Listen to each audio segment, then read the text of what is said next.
For generations we've sung it without question. There was a farmer, had a dog, and Bingo was his name, oh. But the truth, the real truth, is much darker and significantly weirder. According to public record, there's no proof that Farmer ever existed. No land deeds, no census data, not even a tax filing for kibble. Some researchers now believe the farmer was nothing more than a front, a handler hired by the record label to keep Bingo under control. Because before the nursery rhymes, Bingo had a past. In the underground music scene of the 1980s, there was a band called the Growlers of Doom, a chaotic mix of punk, barkcore, and emotional whimperwave. Their lead singer, a scrappy dog with eyeliner and an attitude problem named Bingo D. Barkowitz. He was famous for chewing microphones mid-show and biting stage managers who told him to sit. Their biggest hit, Fetch the Revolution, briefly charted in Belgium before being banned for inciting tail-wagging in public spaces. But everything changed after the incident.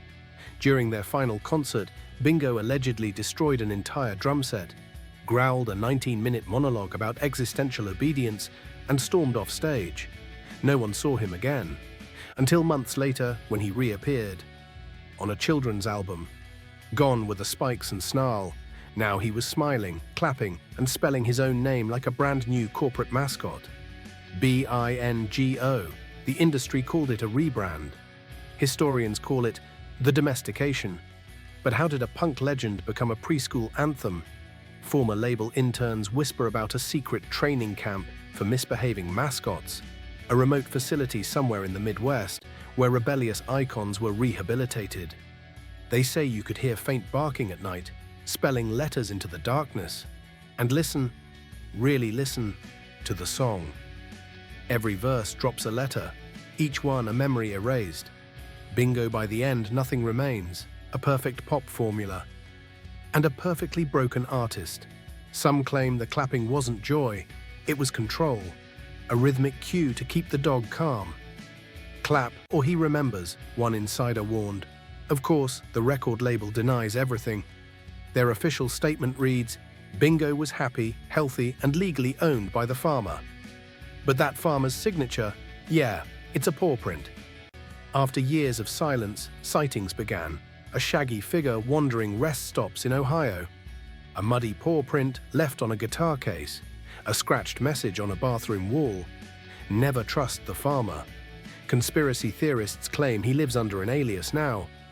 Bark Ruffalo, working freelance jingles for children's shows and public service announcements. Others think he runs an underground support group for retired nursery rhyme characters. They meet weekly in a daycare basement. Humpty Dumpty chairs the meetings.